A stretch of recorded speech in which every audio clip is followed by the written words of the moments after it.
Unlike the crowd who only stopped to stare, a thin, trembling black boy fought through the pouring rain to pull a disabled girl out of a muddy drain. But when her billionaire father arrived, the first thing he gave the boy wasn't thanks, it was anger. He'd mistaken him for an attacker, until he saw his daughter crying, whispering, "He saved me." That night, guilt kept the man awake. The next morning, he knocked on the boy's door, with an offer that would bring him to tears. Before we dive deeper into this story, let us know where you're watching from, and don't forget to subscribe for more heartwarming stories every day. The first wave of rain had passed, but the sky hadn't decided to stop yet, but the riverbank still breathed like it was drowning.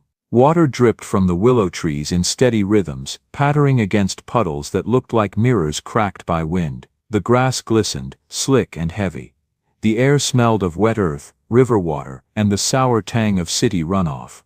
At the far end of Riverside Meadow, a sprawling grassy area where families usually came to picnic and camp by the water, a little girl sat in a wheelchair at the edge of the muddy pathway. She couldn't have been more than 10. Pale, slight, dark hair plastered against her forehead. Her name was Leah Anderson, daughter of David Anderson, a billionaire most people only ever saw on magazine covers. But here, in this soggy gray meadow, she was just a child with rain on her eyelashes and fear in her voice. 50 feet away, Mrs. Fletcher, her live-in housekeeper, sat comfortably inside a small riverside cafe with glass walls, legs crossed, phone pressed to her ear. She wore a beige trench coat and waterproof boots, perfectly dry. Her manicured fingers twirled a strand of hair as she laughed. Through the rain-streaked windows, she had a clear view of the meadow, but she wasn't looking. She'd let the child go ahead on her own, telling herself it would teach her independence, though deep down she just wanted a few quiet minutes without responsibility. Leah's hands gripped the rims of her wheelchair, trying to move forward along the path. The ground was soft from the rain, and the wheels kept sinking into the mud. "Just a little more," she muttered under her breath, pushing harder. The right wheel rolled half a turn before it jammed with a wet thunk. She tried again. The chair lurched, then dipped. That's when she heard it, a low growl. Her head snapped up. Across the puddle-streaked path, a pit bull stood with its fur dripping wet, its leash dragging behind it like a snake. No owner in sight. The dog's eyes were locked on her. "Hey," Leah whispered. "Good dog. Stay there, okay?" The pit bull didn't stay. It took a step closer, then another, growling louder, ears pinned flat. Leah's heart slammed in her chest. She tried to back away, her small hands slipping on the wet wheels. The left wheel turned, barely, but the right stayed lodged in place, buried deeper now. "Mrs. Fletcher," she called out. No response. "Mrs. Fletcher," louder this time, her voice breaking. Inside the cafe, Mrs. Fletcher was laughing. "Oh, Janet, you wouldn't believe the morning I've had. Honestly, that child's exhausting. Always wanting to go outside, always needing something. Sometimes I swear she does it for attention." The dog barked once, sharp and violent. Leah flinched so hard the chair jerked sideways, and one of the front wheels slipped off the concrete path into a shallow drainage trench, half submerged in mud. "Mrs. Fletcher, help!" she screamed, panic clawing through her chest. Mrs. Fletcher finally glanced up through the cafe window. Her expression didn't change. One look at the girl, the stuck wheelchair, the dog, then she turned her back, her voice carrying cheerfully into the phone. "She's fine, Janet." Drama as usual, tears mixed with rain on Leah's cheeks. She turned back toward the dog, which was now sniffing closer, its growl vibrating through the wet air. Her arms trembled as she reached for the wheels. They spun uselessly, throwing flecks of mud against her hands. "Please," she whispered, voice shaking. Somebody, a jogger passed by on the other path, a woman in a pink tracksuit with earbuds in, ponytail swinging.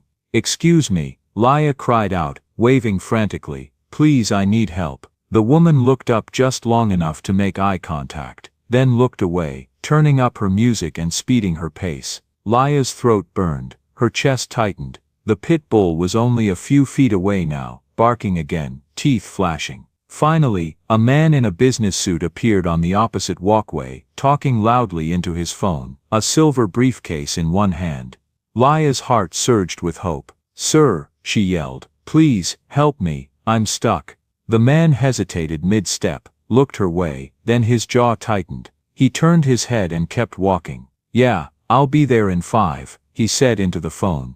"Traffic's a nightmare." Laya's pulse pounded in her ears, the world blurred through tears and rain. She tried one more push, her arms screamed, the chair didn't move. The dog suddenly barked again, splashing mud as it bounded toward her. Laya froze, every muscle rigid. The leash snagged on a tree root, jerking the dog to a halt. It whined, yanked, but couldn't move closer. She didn't dare breathe. The dog strained, barked again, and finally lost interest, trotting off toward a group of ducks near the riverbank. Laya exhaled shakily, but her relief lasted only a heartbeat. The right wheel was completely wedged into the trench, half submerged in muddy water. Every attempt to move made it sink deeper. She turned toward the cafe. "Mrs. Fletcher," she shouted, her voice cracking. "Please, I can't move." The woman didn't even look up. She was still on the phone, her laughter drifting faintly through the glass walls. "I'm telling you, Janet, she needs to toughen up. Can't rely on people forever." The words stabbed harder than the cold. Laya blinked against the rain, blinking so fast the world stuttered.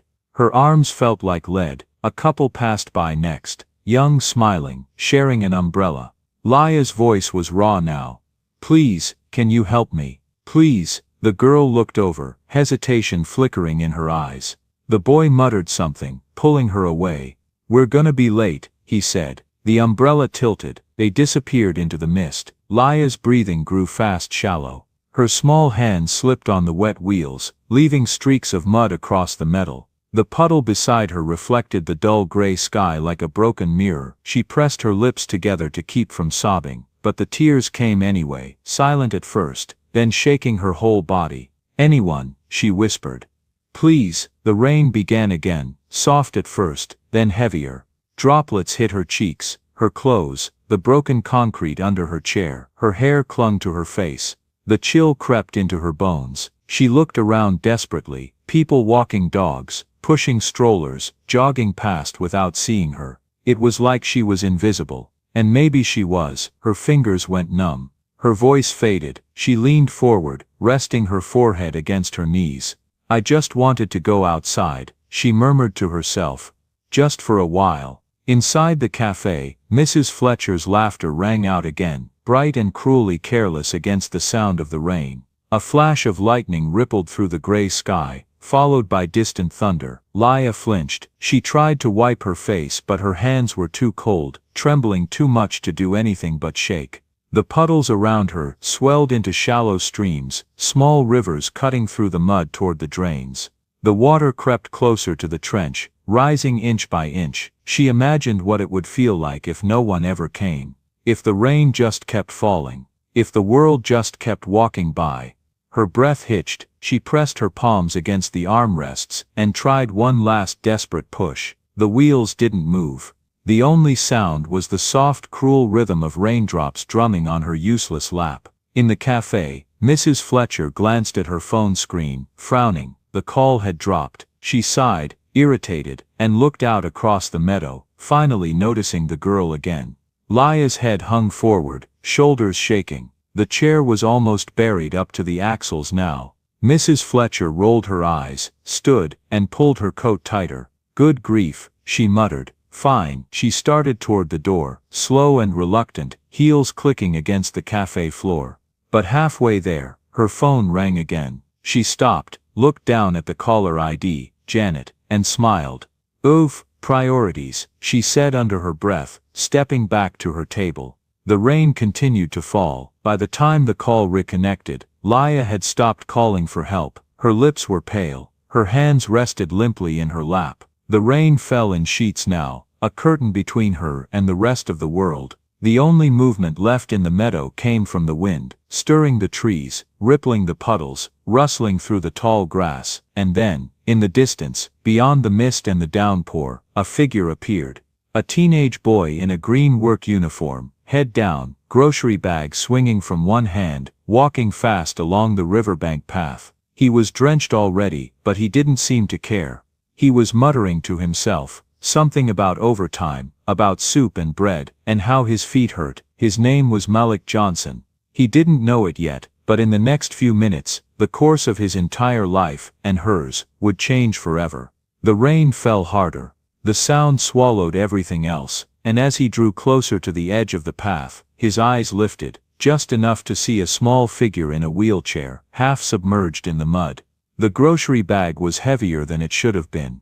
2 cans of soup, a loaf of bread, and 1 packet of medicine for his grandmother, that was all. But after a 14-hour shift at Rivermart, and 2 hours of walking home in the drizzle, Malik Johnson felt every ounce of it.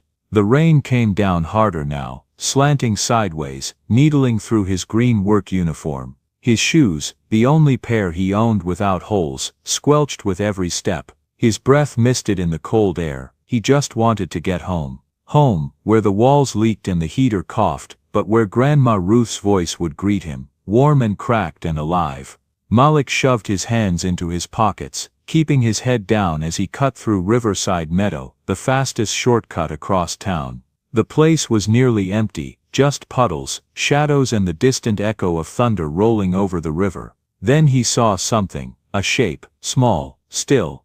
At first he thought it was a fallen sign, or a bundle of clothes left behind. But then the lightning flashed, and for a heartbeat, he saw a child's face, pale against the gray hair slicked with rain, eyes wide and glassy. He stopped. The world around him blurred, rain, trees, wind, all fading until there was only that small figure, half sunk in mud, her wheelchair tilted dangerously toward a drainage trench. Malik's first thought wasn't heroic, it was hesitation. He looked around. There were people farther down the path. A woman with an umbrella, a jogger pulling her hood tighter. Someone else would help. Someone had to, but nobody stopped. They all kept walking, heads down, like ghosts passing through rain. Malik's heart began to hammer. He looked again at the girl. Her lips were moving, whispering something he couldn't hear. Then her hand slipped from the armrest and dropped limply into the mud. That did it. The grocery bag hit the ground with a dull thud. He ran. Water splashed up his legs as he sprinted across the path. The rain blurred his vision, stung his eyes, soaked through his clothes, but he didn't slow down. "Hey," he called out, breathless. "Hey, it's okay, I'm coming." The girl looked up, her eyes terrified, searching, locked on his. Malik slid to a stop beside her, dropping to his knees in the mud. The cold hit him like a slap, but he ignored it. Up close, she looked even smaller, her hands white-knuckled around the chair's wheels, her lips trembling. "It's okay," he said softly, voice steady, even though his heart was racing. "You're gonna be okay." She tried to speak, but all that came out was a small broken, I can't move." "I got you," he said, "just stay still." He braced his hands on the wheelchair's metal frame, and pulled. Nothing. The mud held tight, thick and greedy. Malik dug his feet into the slick ground and pulled again, harder. His muscles burned. The chair didn't budge. "Come on," he muttered through clenched teeth. He rocked the chair side to side, trying to break the suction. It shifted an inch, then sank deeper. "Damn it." The girl flinched at the word. He forced himself to soften his tone. "Sorry, not at you. He exhaled sharply, scanning the ground for something, anything he could use. A broken tree branch lay a few feet away. Malik grabbed it, jammed it under the front wheel, and pressed down with all his weight. The wood creaked, bent, then snapped in half with a loud crack. He nearly fell face first into the mud. "Hey," the girl whispered weakly.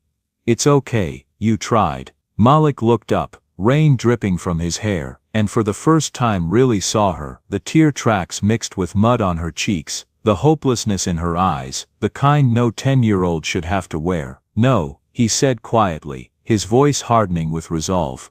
"It's not okay." He thought fast. The wheelchair was stuck, really stuck, and he wasn't strong enough to pull both the chair and the girl out at once, but he could get her to safety first.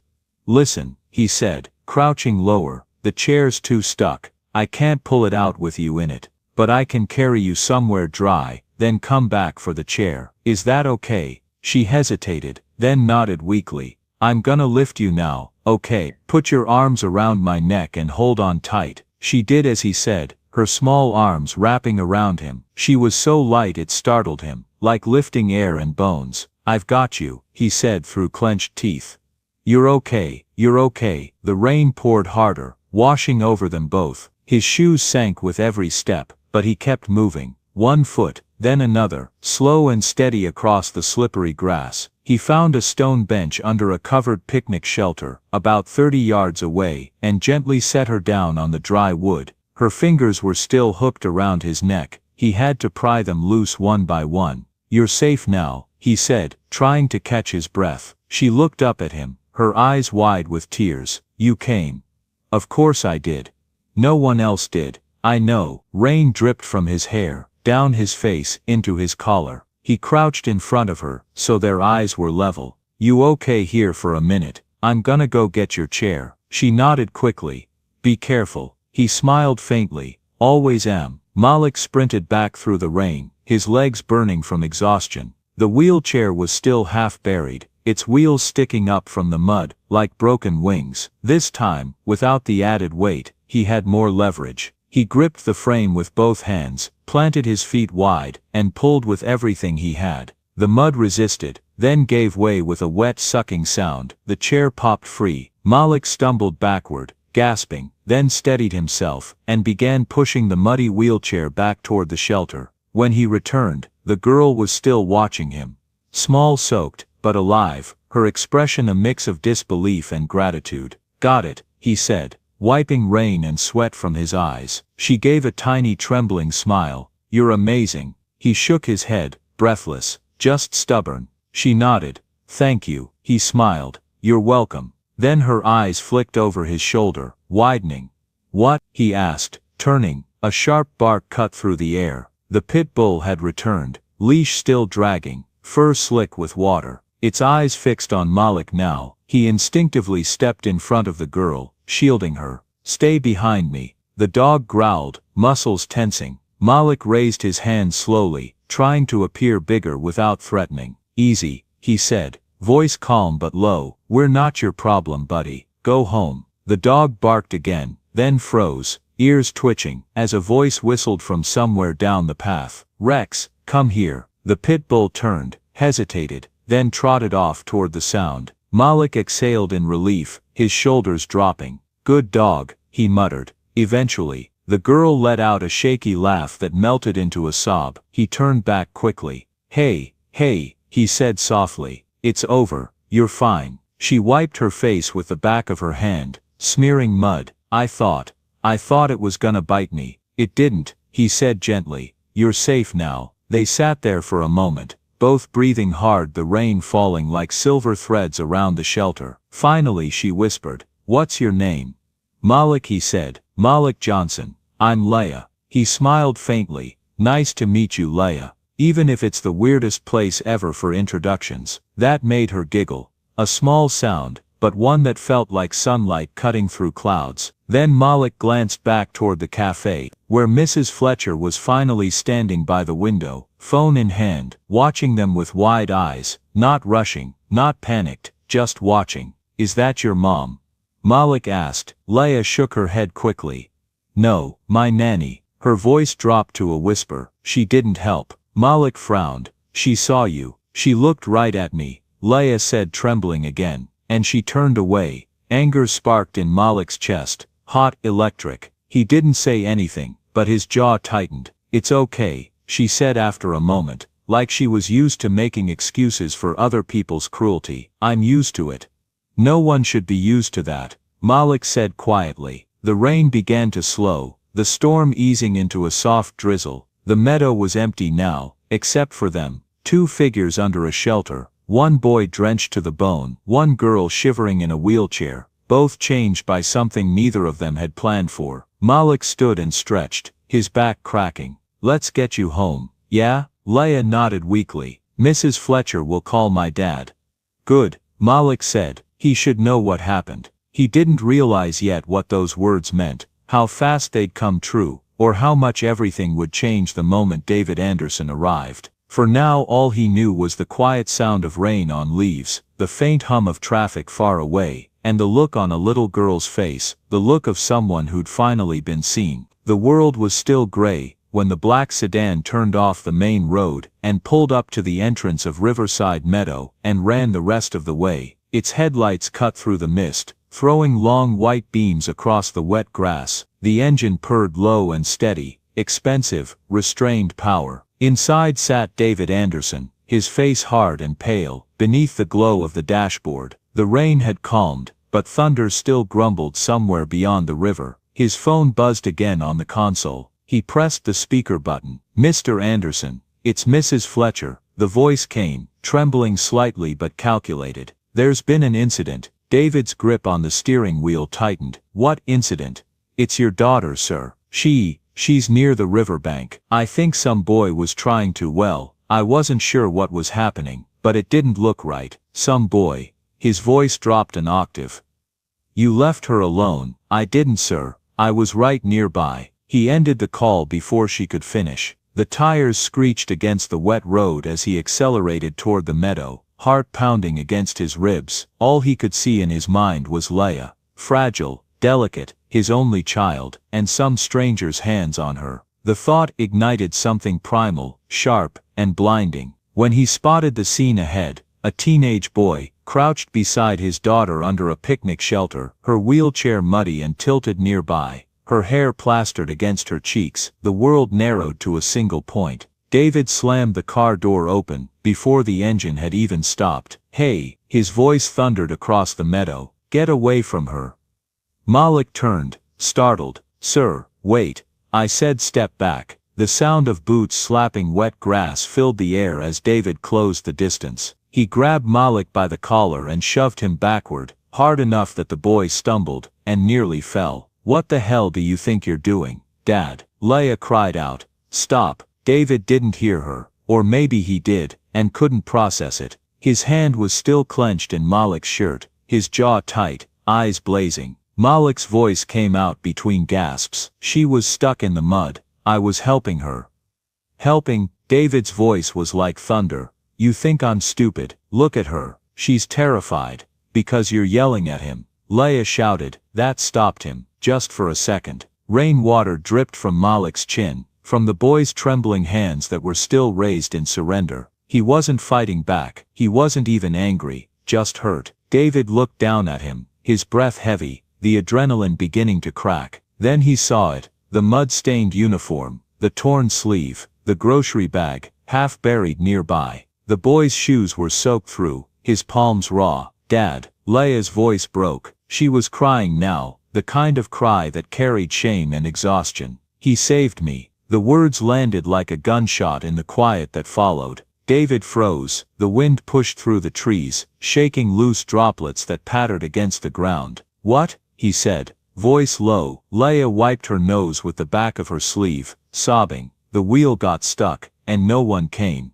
I called Mrs. Fletcher, but she didn't help. Nobody did." He pointed at Malik. "He came. He carried me out." Then he went back and pulled the chair free. The air went still. David slowly turned toward the cafe entrance, where Miss Fletcher had finally appeared, umbrella in hand, her face pale and strained. "Is that true?" She hesitated, glancing between them. "Sir, I was just about to answer me." Her throat bobbed.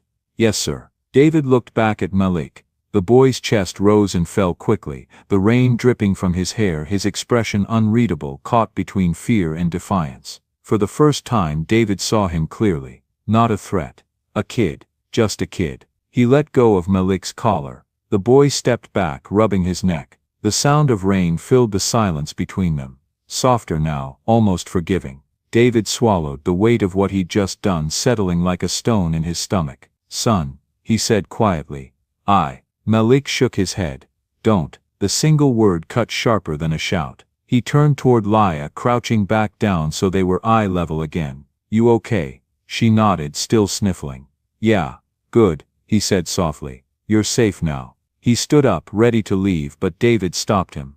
"Wait." Malik didn't turn around. David stepped forward, his voice gentler now, stripped of its authority. "You helped my daughter. I owe you an apology. I misjudged what I saw." Malik's jaw tightened, but he stayed silent. David's eyes dropped to the mud-smeared uniform, the faint tremor in the boy's hands from cold and exhaustion. "You're freezing," he said. "Let me give you a ride. It's the least I can do." Malik finally turned, meeting his gaze.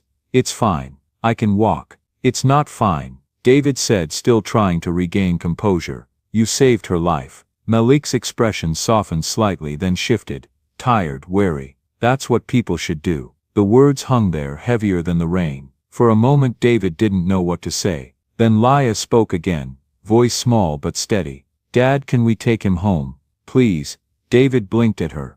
What? He's wet, she said. And hungry probably. He helped me when nobody else would. Malik looked embarrassed now. I'm fine, really, but David could see the exhaustion in his eyes. He sighed. Come on, the car's warm. I'll take you both. For a few seconds Malik hesitated, glancing between the man who had just shoved him and the girl who had just defended him. Then quietly he nodded. David opened the back door of the sedan. Laya's wheelchair was too muddy to lift in, so he helped her into the seat himself, careful not to meet Malik's eyes. Malik slid in beside her, dripping water onto the leather seats. Mrs. Fletcher tried to follow, but David stopped her with a look. We'll talk later. The words were cold enough to freeze her in place. When the car door shut, the sound of rain against the roof filled the silence inside. Laya leaned her head against the window, watching the meadow disappear behind them. The faint reflection of Malik's face hovered beside hers in the glass. Two figures from opposite worlds caught in the same storm.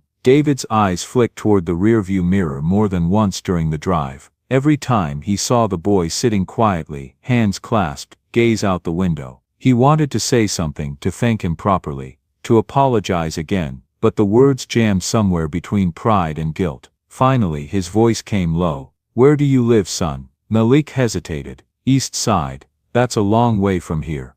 Yeah. David nodded, unsure what else to say. You were on your way home. After work. He glanced back again.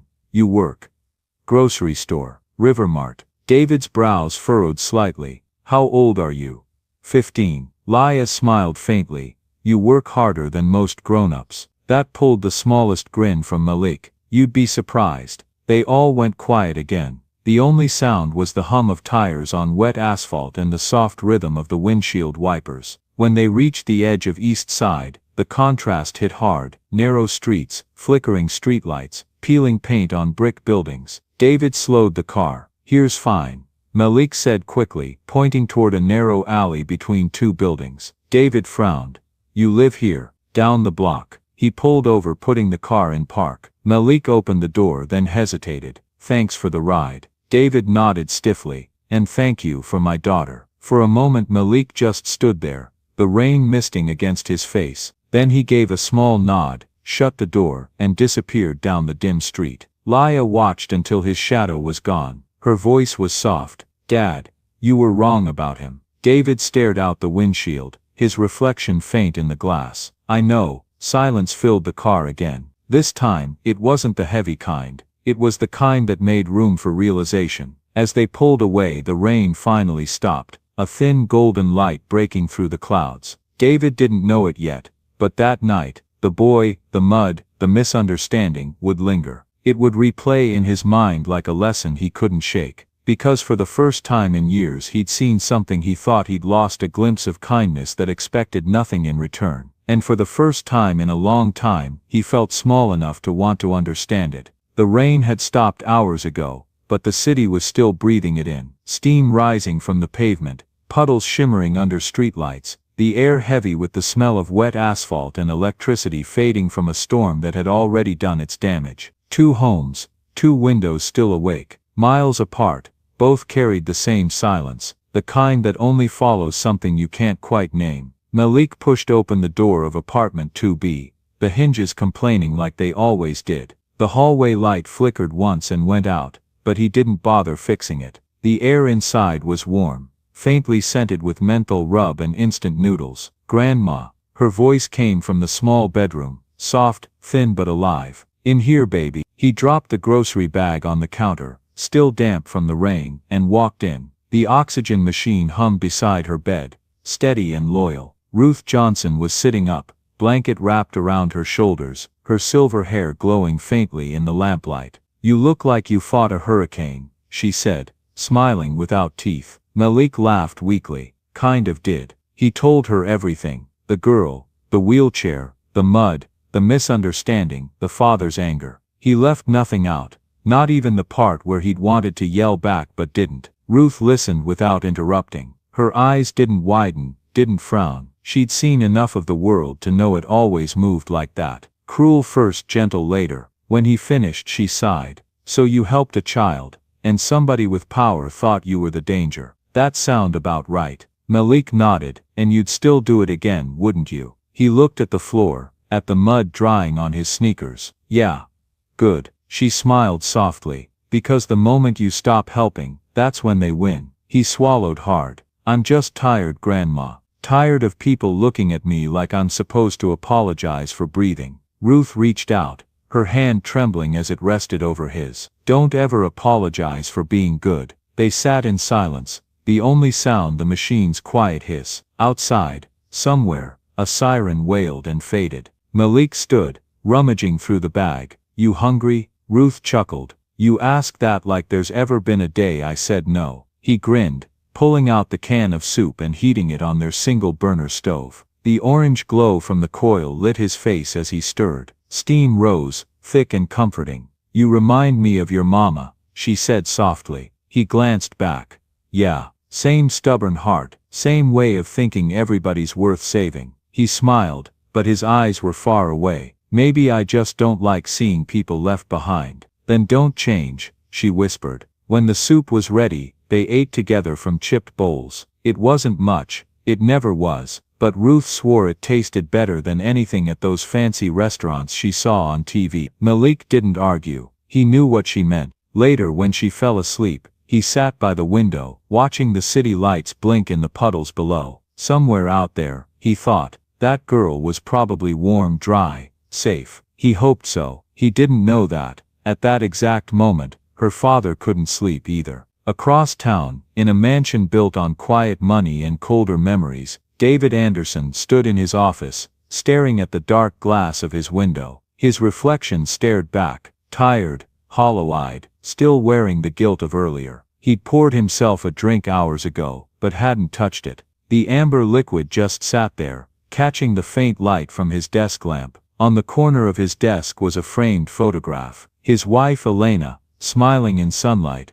Laya on her lap, both laughing, alive. That picture had been taken 2 months before the crash, before sirens and hospital corridors, before wheelchairs and silence. He reached out and touched the frame, his fingers leaving a smudge on the glass. He'd spent 2 years pretending to move on. He'd built bigger companies, signed bigger deals, filled his calendar so completely there was never time left for grief. But the truth was still there, just quieter. It hid under the noise of success. And tonight, a 15-year-old boy had pulled it out of hiding. With nothing but courage and decency and mud on his clothes, David exhaled, heavy and uneven. The sound echoed in the stillness of the room. A knock at the door. He turned. Come in. The door opened slowly, and Laya rolled in, her blanket trailing behind her wheelchair. Her hair was still damp from the shower, her eyes tired but alert. You should be in bed, he said automatically. So should you, she answered,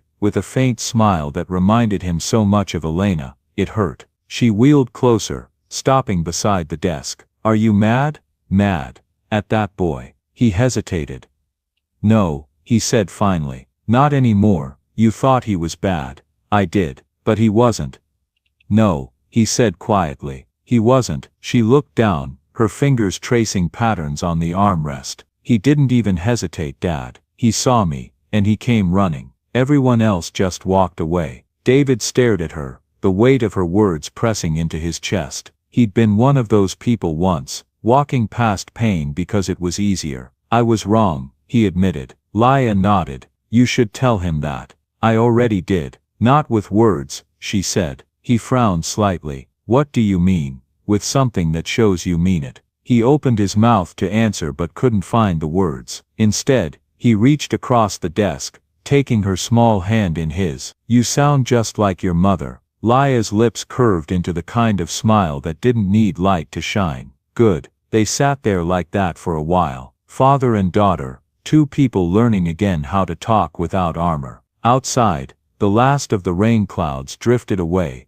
revealing the faint shimmer of stars over the city. When David finally rose to turn off the lamp, he glanced once more at the photo on his desk. his family before everything broke, and whispered under his breath, "Thank you, Malik." He didn't yet know that by tomorrow, those words would take him someplace he'd never been before, to the other side of the city, to a cramped apartment above a laundromat, to a boy who'd changed everything without realizing it. The next morning came dressed in sunlight, thin and cautious, as if afraid to disturb what the storm had left behind. Puddles glimmered like broken glass on the pavement. The world was quieter, the kind of quiet that follows apology. Across town, in the Anderson mansion, David stood by the window with his coffee untouched. He wasn't reading the paper or checking the stock reports like usual. He was staring at the city stretching below him, at the streets that twisted toward neighborhoods he'd only ever driven past with the windows up.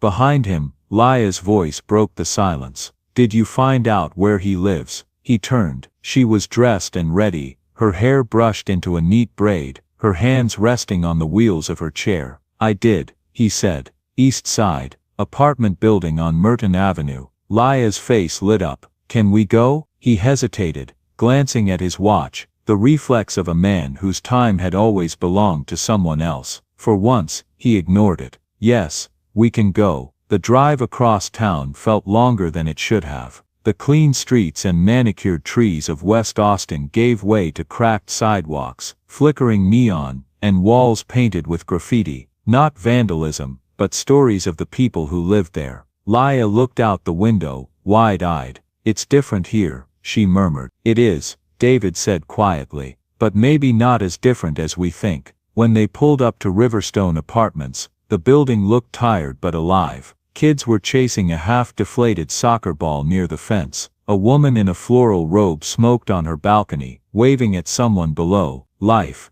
messy and unfiltered, spilled out of every window. David parked by the curb. For a moment he just sat there, hands gripping the steering wheel, unsure how to start. It wasn't a business meeting. It wasn't charity. It was something else entirely, and that scared him more than any boardroom ever had. Laya broke the silence. "You should bring flowers." He looked at her. "For a 15-year-old boy. For his grandmother," she said simply. He almost smiled. "You're learning to negotiate already." When they reached apartment 2B, David hesitated before knocking. The hallway smelled faintly of laundry detergent and fried onions. Somewhere, a radio played old soul music. Then the door opened, and there she was, Ruth Johnson, standing with a shawl around her shoulders, and the kind of calm that came from having seen everything once before. "Mr. Anderson," she said, her tone polite but cautious. "Yes, ma'am." He held the bouquet awkwardly, realizing how out of place he looked in his tailored suit. "I wanted to thank your grandson for what he did yesterday." Ruth's eyes softened a little. "Come in then." The apartment was small but spotless. A cross hung over the doorway, beside a faded family photo. The air smelled of coffee and something warm cooking on the stove. Malik appeared from the kitchen, wiping his hands on a dish towel. He froze when he saw them. David in the doorway, Laya in her wheelchair beside him. "Oh," he said, caught off guard. Laya grinned. "Hi." He smiled back, shy, unsure. David cleared his throat. "We didn't mean to intrude. I just owed you both a visit." Ruth gestured toward the small table. "Then sit, before the coffee gets cold. I made enough for everyone." David nodded, taking a seat that creaked beneath his weight. He felt like a giant in a dollhouse, too careful, too aware. The coffee was strong and sweet. Ruth poured it with practiced grace, setting a cup in front of him. "My grandson told me everything," she said. "You thought he was hurting your little girl." David winced. "Yes, I did." "Well," Ruth said, sitting across from him, "you weren't the first man to see a black boy and jump to the wrong conclusion. Won't be the last either." He looked up, meeting her gaze. "I'm sorry." She nodded slowly. "I believe you." Silence lingered, not uncomfortable, just heavy with things that didn't need to be spoken. Laya rolled closer to the table, her voice gentle. "Mrs. Johnson, your house smells really good." Ruth chuckled. "That's because Malik can't cook, and I had to fix it myself." "Hey," Malik said, mock offended. "You said it tasted fine last night." "I lied," she said, smiling. Everyone laughed, softly at first, then fully. And in that laughter something invisible but powerful shifted. David set the flowers on the counter. "They're for you," he said to Ruth. "From my daughter mostly." Ruth glanced at Leah, who shrugged. "He picked them, but I told him to." "Well then," Ruth said with a grin, "I'll take them from both of you." Malik leaned against the wall, arms crossed, trying not to look too awkward. David turned to him. "You saved her life," he said quietly. "I don't know how to thank you for that." "You already did," Malik replied. David shook his head. "No, I didn't. I can't just walk away from something like that. You risked yourself when everyone else walked by. That deserves more than words." Malik frowned, uneasy. "You don't owe me anything, sir. I didn't do it for I know." David interrupted gently. "That's exactly why it matters." For a moment neither spoke. The only sound was the faint ticking of a wall clock. Then Ruth leaned back in her chair. "Maybe you can't pay him back," she said, "but you can pay it forward. There's always somebody else out there who needs a hand." David nodded, considering her words. "Maybe I can do both." He reached into his briefcase and pulled out an envelope, placing it carefully on the table. "This isn't payment," he said. "It's a scholarship fund. For you, Malik, for school, or whatever dream you're chasing." Malik's eyes widened. "Sir, no, I can't." Ruth raised a hand, stopping him. "Let him finish." David continued. "You don't owe me anything, but you deserve the chance to go further than where you are now." Malik stared at the envelope, like it was something dangerous. "I can't take your money. It's not my money," David said quietly. "It's hers." He nodded toward Leah. Leah smiled. "We just want to help, like you helped me." Malik looked from her to Ruth, searching for guidance. Ruth's face was unreadable, then softened. "Baby," she said gently, "sometimes refusing kindness is just another way of being proud. Pride's good, but it won't pay for college." He hesitated. "I just don't want it to feel like charity." David shook his head. "It's not charity, it's gratitude." The room went still. Malik looked down at the envelope again. His hand trembled as he reached out and touched it, but he didn't take it, not yet. "I'll think about it," he said finally. "That's all I ask," David replied. A long silence followed, not uncomfortable, but full of something delicate, like trust learning how to breathe. Then Ruth smiled, lifting her coffee mug. "Well, look at us, rich folk, poor folk, all sitting at the same table. The world must be spinning right again." David chuckled. "Maybe just for today." They all laughed softly. Leah glanced at Malik. "Do you ever come to the west side?" He shrugged.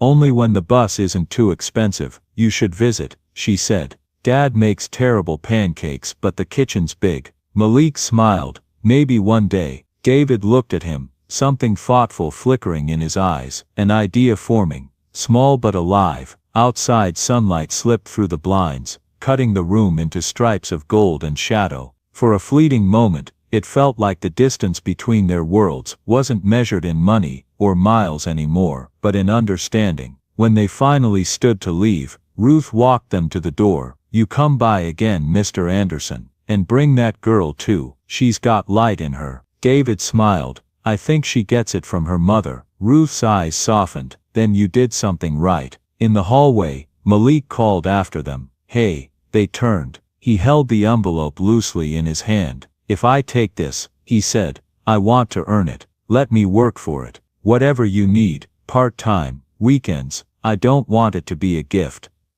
David paused, studying him, the strength in his eyes, the quiet dignity. Then he nodded. "We'll figure something out." Leah grinned. "Told you he'd say yes." As they stepped out into the sunlight, the door closed softly behind them. David looked down at his daughter, her smile bright, her eyes alive again, and realized that for the first time in a long time, he'd done something that didn't need explaining. That afternoon, as the car pulled away from Merton Avenue, Leah kept glancing back through the rear window, until the building disappeared from view.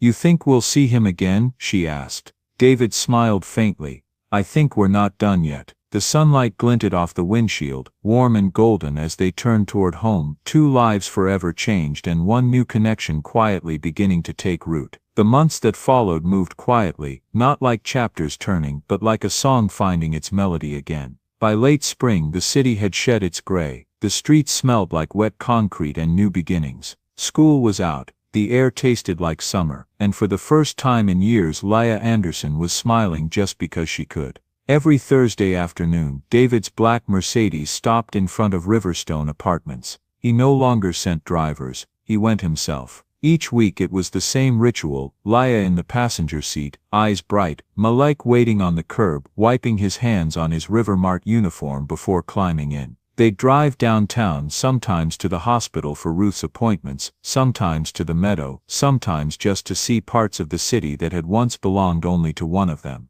It was strange how natural it all felt. Three people from worlds that never should have touched, laughing like they'd known each other forever. David still wore suits, but he'd stopped checking his watch when he was with them. Leah had started teasing him for smiling more. Malik had started believing he deserved to. And Ruth, her health was holding steady for now, her eyes sharper than ever. She'd tell everyone who'd listen that her grandson had gotten himself a billionaire boss with a human heart. It was on one of those Thursday afternoons, inside the glass lobby of Anderson Enterprises, that everything changed again. "Here," David said, sliding a visitor's badge across the counter. "You'll start as a tech intern. After school, 3 days a week, you'll learn how to break things and then fix them. Sometimes in that order." Malik blinked at the badge, then looked up. "You're serious?" David smiled. "Completely." Leah clapped from her wheelchair. "I told you he'd give you a job." "It's not a favor," David added. "It's opportunity. You've earned that." Malik nodded slowly, the weight of it settling in. "Thank you, sir. Just don't call me sir when we're off the clock." David said. "Drives me crazy." 2 months later, Malik was officially part of Anderson Enterprises. He wore a pressed white shirt, the company logo stitched neatly on the sleeve. He carried a badge, an employee number, a sense of belonging he'd never felt before. He learned fast how to set up servers, fix routers, calm panicked executives who couldn't remember their passwords. The office liked him. They liked his steadiness, his quiet humor. But every day when the clock hit 4, he'd pack up his tools and head downstairs where Leah was waiting by the car with that same unstoppable grin. Their friendship had become something steady, unspoken, a rhythm all its own. It started one afternoon in the Anderson family garage. Leah was sitting beside her wheelchair, hands on her knees, staring at the mud-caked tires. Malik was across from her, holding a wrench and a curious expression. "Okay," he said. "So what exactly are we doing again?" "We," Leah said with mock patience, "are fixing the reason I keep getting stuck every time it rains." "You mean the wheelchair?" "I mean the system," she corrected. "The world wasn't built for people like me, so maybe we build something that is." Malik leaned back, thinking. "You're serious?" "Completely," she said, echoing his own words from months earlier. "You're the engineer, I'm the test driver. We can do this." He studied her for a long second, her confidence, her spark, the way she said we instead of me. "Okay," he said finally. "Let's build something that doesn't stop when the ground gets soft." The next weeks became a blur of motion. After Malik's shifts, he'd head to the Anderson workshop, a space that smelled like oil, metal and coffee. Leah would already be there, sleeves rolled up, a tablet in her lap, blueprints glowing across the screen. The first version was a disaster.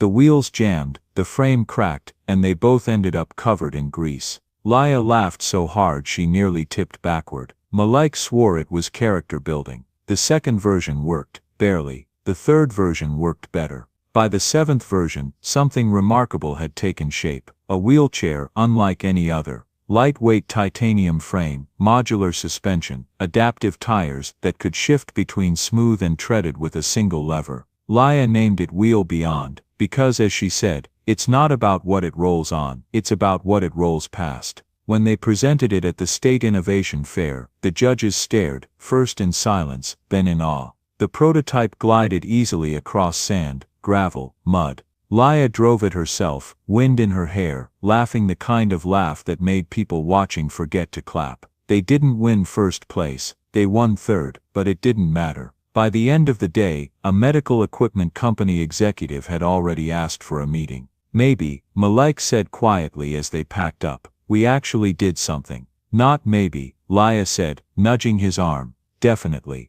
Back at Anderson Enterprises, David watched them from his office window. The two of them side by side, covered in sweat and sawdust, arguing about wheel tension and torque ratios like they'd built the world together. In a way they had. He thought of Elena, how she'd believed kindness could be engineered into people, if only someone gave them the tools. For the first time in years, David felt like maybe he was building something that mattered more than profit. When he stepped into the workshop, Laya looked up. "Dad, we did it, I saw." His voice caught slightly. "You two did something incredible." Malik shrugged, embarrassed. "We just fixed a problem." David smiled faintly. "That's what the best people do." That night, the Anderson mansion was brighter than usual. Ruth sat at the dinner table, wrapped in her shawl, laughing as Laya demonstrated the new wheelchair's remote controls. Malik poured her tea. David set down his phone. The housekeeper joined them with dessert. There were no contracts, no titles, no wealth, just 4 people, and the hum of a future quietly unfolding. And in that moment, no one would have guessed they hadn't always been a family. Weeks passed. The wheelchair prototype was accepted for patent review. Malik received his official scholarship letter. Ruth's health stabilized. Everything was moving forward. Everything was beginning to feel safe. But sometimes, just when life starts to feel solid again, the ground shifts beneath your feet. The night before the patent announcement, Malik stayed late at the office, finishing up reports. The city lights outside blinked like restless stars. Ruth had been coughing earlier, harder than usual. He told her to rest. She told him not to worry. He worried anyway. He didn't know that by the time he got home, everything he thought was secure would be tested again. That the real weight of family, of kindness, of love, was about to be measured not in invention, but in loss. The call came just after midnight. David was still awake, sitting at his desk surrounded by sketches of the Wheel Beyond prototype. The phone's sudden vibration on the glass startled him. The number was one he recognized immediately. "Malik, hey son," he said, smiling as he picked up. "Still working." But the voice on the other end wasn't Malik's. It was smaller, shaken. "Mr. Anderson, it's me, Laya." His heart froze. "Laya, what's wrong?" Her voice cracked. "It's Ruth." By the time David reached Riverstone Apartments, the street outside was quiet, except for the distant hum of traffic. The hallway light flickered, just like the first time he'd been there. The door to apartment 2B was open. Inside, Malik sat on the edge of the couch, elbows on his knees, head in his hands. The oxygen machine beside Ruth's bed was silent. Laya was sitting next to him, one hand resting on his back, eyes red and swollen. David paused in the doorway. The stillness inside the room was different now. Not the kind that came from peace, but the kind that followed after something beautiful had left. He stepped closer, his voice low. "When, an hour ago," Malik said quietly. She said she was tired, then she just stopped. No tears came at first, just the weight, the kind that pressed behind your ribs until breathing felt like betrayal. David sat beside him. For a long while, neither spoke. "She was all I had," Malik whispered finally. David looked at him, then at Ruth, her hands folded neatly, her face soft, as if she'd just fallen asleep. "You still have her," he said gently, just in a different way. Malik's shoulders trembled. "She wanted to see the patent letter. I told her we'd show her in the morning." David's throat tightened. She knew, Malik. Trust me, she knew. Across the room, Laya wiped her eyes. She had never seen Malik cry before. The sight of it made something deep inside her break and heal at the same time. The funeral was small, a few neighbors, one pastor, no flowers except for the wild ones. Laya had picked herself. When the service ended, David stayed behind as everyone left, watching Malik kneel by the simple headstone. His hands were in the dirt, fingers tracing the carved letters. Ruth Johnson, 1949, 2024, a heart too big for this world. The wind moved through the grass. Malik didn't move. David approached quietly. "She'd be proud of you." Malik gave a small broken laugh. "She'd probably tell me to stop crying and fix something." David smiled softly. "She sounds like someone I'd like to hire." That pulled a small smile from Malik. Then silence settled again, long and heavy. David finally spoke. "You know, you don't have to go through this alone." Malik frowned slightly, turning to look at him. "What do you mean?" David hesitated. The kind of hesitation that comes before something that will change everything. "I mean, come stay with us. You and Laya, you already spend half your time together anyway. He stopped, searching for the right words. You've become family to us. I'd be honored if you'd let me be family to you. Malik blinked, stunned. You want me to live with you? David nodded, not out of pity, out of choice. You've earned your place, son. Malik shook his head, standing up quickly. I can't just move into your house like I belong there. You already do, David said quietly. You just don't see it yet. Malik stared at the ground. Ruth wouldn't want me taking handouts. This isn't a handout, David said. It's a home. The wind picked up, carrying the faint smell of rain again. Malik closed his eyes. For a moment he could almost hear Ruth's voice, steady, teasing, full of wisdom. Family isn't blood, baby. It's who shows up in the rain. When he opened his eyes, Leah was standing beside David, her hand slipping into Malik's. Her voice was soft, trembling but sure. Please say yes. You're already my brother. Don't make me lose two people. That did it. Malik swallowed hard, his eyes glistening. I don't know how to do this. David's hand rested gently on his shoulder. You don't have to. We'll figure it out together. 2 weeks later, the Anderson house looked different. Not on the outside, still immaculate, still sprawling, but on the inside, it finally felt like someone lived there again. Malik's laughter echoed down the hallway. When Leah tried to race him in her wheelchair, a toolbox sat permanently under the kitchen counter now, full of spare bolts and wrenches. David came home earlier. Dinner wasn't quiet anymore. There were conversations that tripped over one another, arguments about what movie to watch, and the smell of Ruth's gumbo recipe simmering on the stove. One night, David found Malik in the garage, sitting beside the Wheel Beyond prototype. He was turning the lever back and forth, lost in thought. Can't sleep? David asked. Malik looked up, smiling faintly. I keep thinking about her, about what she said, about helping the next person. I just don't know how. David leaned against the doorframe. Maybe you already are. How? By being here, by not giving up. You don't always have to change the world, Malik. Sometimes it's enough to change one life. Malik stared at him for a moment, then nodded slowly. She'd like you, you know. David smiled. She already does. The next morning, sunlight spilled into the kitchen. Leah was sketching something on the table, a new design, scribbled in bright pen strokes. Malik looked over her shoulder. What's that?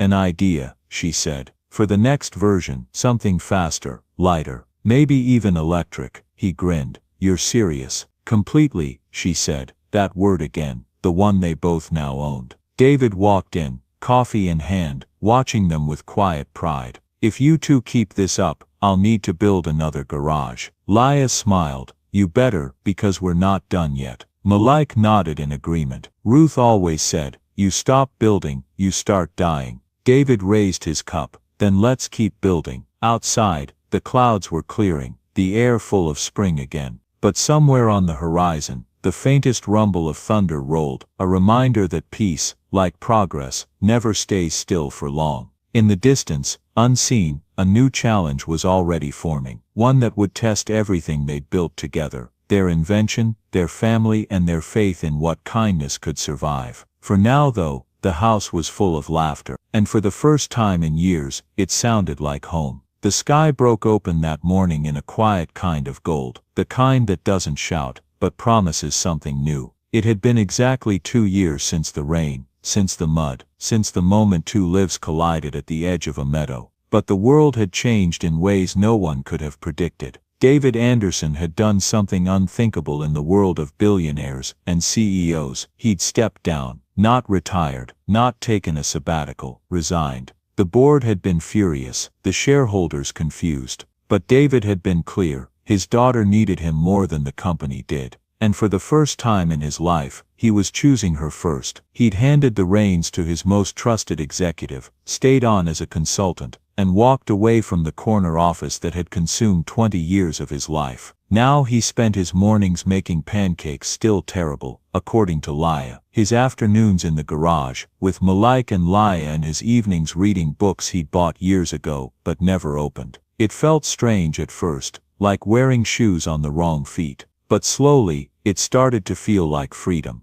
The Wheel Beyond Foundation was real now, not an idea, not a dream, but a living, breathing thing, fully funded and backed by Anderson Enterprises. The sign out front shimmered in sunlight. Wheel Beyond, building hope, one turn at a time. Inside the refurbished warehouse, rows of wheelchairs stood ready, bright, sleek, painted in colors that children had chosen themselves. Each one carried a small engraving near the wheelbase. Ruth Johnson, Love in Motion. Malik, now 20 years old, stood in the center of it all, watching volunteers test the chairs before loading them into the trucks. He'd finished high school with honors, started community college part-time, and had become the foundation's youngest operations manager. Not through nepotism, but through the same stubborn work ethic Ruth had drilled into him since childhood. Laya wheeled up beside him, her hair tied back, her eyes glowing with the same fierce joy that had first started this journey. 200 chairs, she said proudly. That's 200 kids who don't have to watch the world pass them by. Malik smiled. She'd be proud.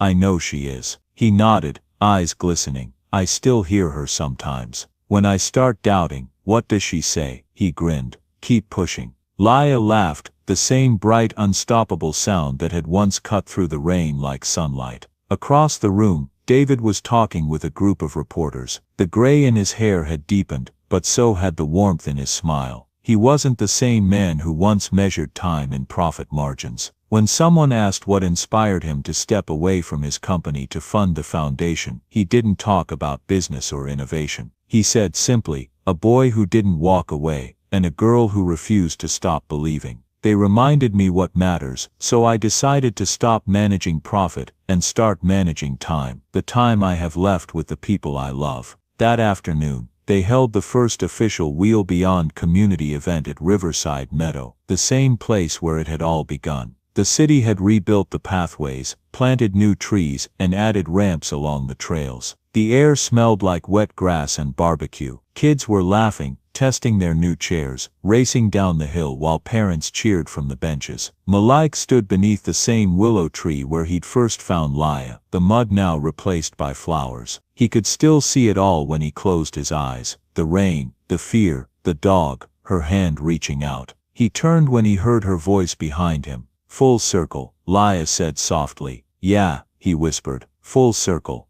They stood in silence for a moment, watching the children play. Then Laya said, you ever think about that day, about how different it could have been, every day? And, he smiled faintly, and I wouldn't change a thing. She tilted her head. Not even the mud. Especially not the mud, he said laughing. That's where everything started. As the sun dipped lower, the crowd gathered for the dedication ceremony. A wooden stage had been built at the meadow's center, surrounded by folding chairs and the gentle hum of life returning to where pain once lived. David stepped up to the microphone. Laya and Malik stood beside him. He looked out at the faces, strangers, friends, neighbors from both sides of the city, and said, we live in a world that teaches us to move fast, to look forward, to keep climbing. But sometimes, the most important moments happen when we stop, when we turn back, when we kneel down in the mud to help someone else stand. This foundation was born from that moment, from a boy who refused to keep walking, from a child who never stopped hoping, from a woman who believed family isn't blood, it's who shows up in the rain. I spent years chasing success, but it took losing almost everything to realize that success isn't what you build, it's who you build it with. He paused, his voice breaking slightly. May we never be too busy, too proud, or too afraid to do the same. The crowd erupted in applause. Laya reached for Malik's hand. For a heartbeat, time folded back. Two children in the rain. Two hearts bound by something stronger than chance. That night, long after the trucks had gone, and the meadow had emptied, the three of them stayed behind. The air was warm, the river shimmering under the city lights. David sat on the bench where Mrs. Fletcher once had. This time, he wasn't looking away, he was looking right at them. Laya turned to Malik. So what now? He smiled. Now we build the next one. The next wheelchair, she asked, raising a brow. No, he said, looking out at the skyline. The next miracle. 5 years later, the Wheel Beyond Foundation, funded and sustained by Anderson Enterprises, had expanded to 12 cities across the country. Their designs were used in hospitals, schools, and refugee centers around the world. At the grand opening of their newest branch, Malik stood on stage, older, steadier, his voice carrying the same quiet conviction that once lived in Ruth's. He told the story again, of the girl in the rain, of the dog, of the mud, of the moment he almost walked away and didn't. Sometimes saving someone else, he said, is how you save yourself. In the front row, Leah sat smiling, her wheelchair replaced by one of their newest models, lighter, faster, beautiful. David sat beside her, eyes glistening with the kind of pride that has no words. When the applause began, Malik looked up, past the lights, past the roof, as if searching for a face that wasn't there but always would be. And in that stillness, he whispered, so soft no one heard but him, "We made it, Grandma, from mud to miracles." Outside, the first drops of rain began to fall, gentle, familiar, like a promise kept. The world kept moving, but in that corner of it, one act of kindness continued to ripple outward, through hearts, through time, through generations. Because once long ago a frightened girl had cried out for help in the rain, and one boy, just one, had stopped. Join us to share meaningful stories by hitting the like and subscribe buttons. Don't forget to turn on the notification bell to start your day with profound lessons and heartfelt empathy.